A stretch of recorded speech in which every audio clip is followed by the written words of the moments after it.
Good evening, everyone. Tonight I'm going to start working on a Skag Saber-Tooth Tiger zero-turn mower that we bought a while back. It's this orange piece and this orange piece underneath this blue tarp and cardboard. So I'm going to try and get this junk moved out of the way so I can get in there to work on it, and I'll show you a little better once I get it uncovered. Hello, and welcome to our channel. We're glad you're here. Alright, that's a little better. First off, I want to apologize for the lighting. We don't have any lights in the garage yet, so we're just working off of stand lights and flashlights and what have you. So I hope you're able to see everything good enough. Just keep in mind you're not the poor guy stuck in here working in this lighting, so it's not fun sometimes. But this is the Saber-Tooth Tiger by Skag that we bought kind of early in the spring. Saw it advertised. The price was pretty good on it.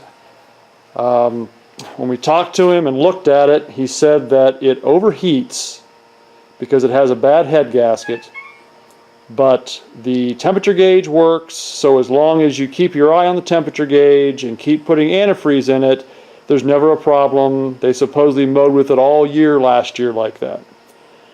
Well, while we were looking at it, the gauge went up a little bit. He did add some antifreeze to the radiator and it seemed to be okay. But we noticed where this new freeze plug is, there was a hole in the block there. Obviously a missing freeze plug. But I'm thinking to myself, it can't be a missing freeze plug because there's no water coming out of it, and I just saw the guy put antifreeze in it.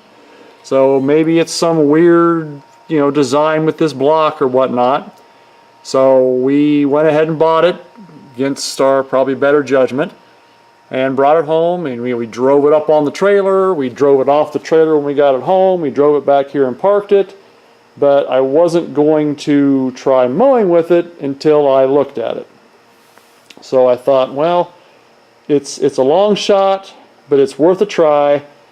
I went and bought some of that liquid head gasket repair stuff. I put that in the radiator, started filling it up with antifreeze, and it's taken way more than I expected it to take, and the next thing I know, there's antifreeze running out of that hole that obviously was a missing freeze plug. So I ordered a new freeze plug, put the new freeze plug in, filled it the rest of the way up with antifreeze, and started it up. And when I started it, I had the radiator cap off, and antifreeze shot up and hit the ceiling of the garage. Every time it would turn over, just blew antifreeze everywhere. So obviously there's a extremely bad head gasket or a worse problem. So we pretty much parked it. It's been sitting here all summer. I'm hoping it's just a bad head, and even though we don't really have time to deal with this project right now, there is a used head on eBay right now. So I don't want to buy it and find out we've got a bad block as well. So what I'm going to start doing tonight is tearing the top end of this thing off and trying to get this head removed so I can see if indeed the block is in good shape or if the block is bad as well. So let's get digging into this thing and see what we can find. Well, here's where we're at thus far. I've got the water pump off and pushed to the front. Got the exhaust muffler and little elbow off. I did break one bolt off, but fortunately it is still turning, so hopefully I can get it out with no problem.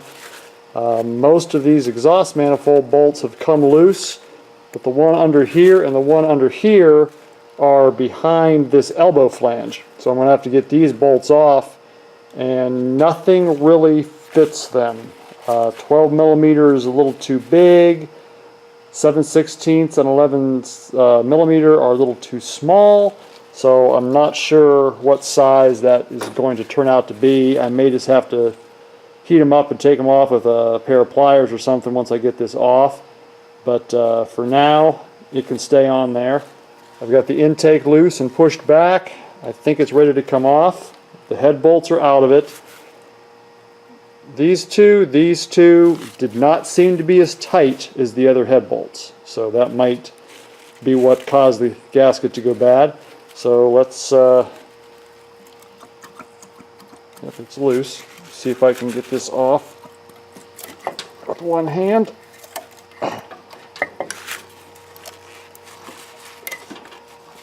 Figures it's got studs there holding it. All right. Well,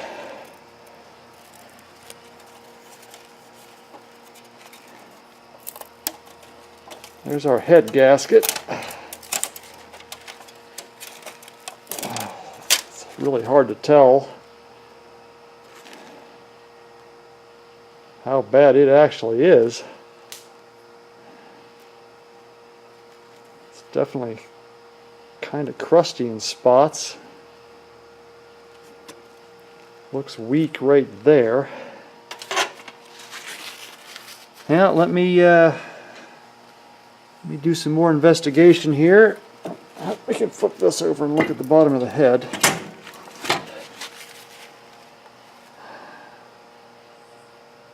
It's not the cleanest looking thing in the world, but I don't see any horribly bad spots, like if the head gasket was bad here and it was burning through or burning through there. I'll have to have this taken to a machine shop and get it checked. But I definitely want to do a real close inspection inside these cylinders. So I'll take a little better look and let you know what I find. Okay, here's what I've found so far. On this side of the head gasket, which is the top, this spot here is pretty well corroded away. Now if we flip it over on the other side, the corresponding spot is corroded pretty bad, and it looks like it is through to the cylinder. Now it's hard to tell if that actually broke when I lifted it out and tore it, but it looks like there's enough material missing there that it was already broken before I took it out. So that would give us compression into the radiator or into the antifreeze, and this spot here is also corroded pretty bad, and here.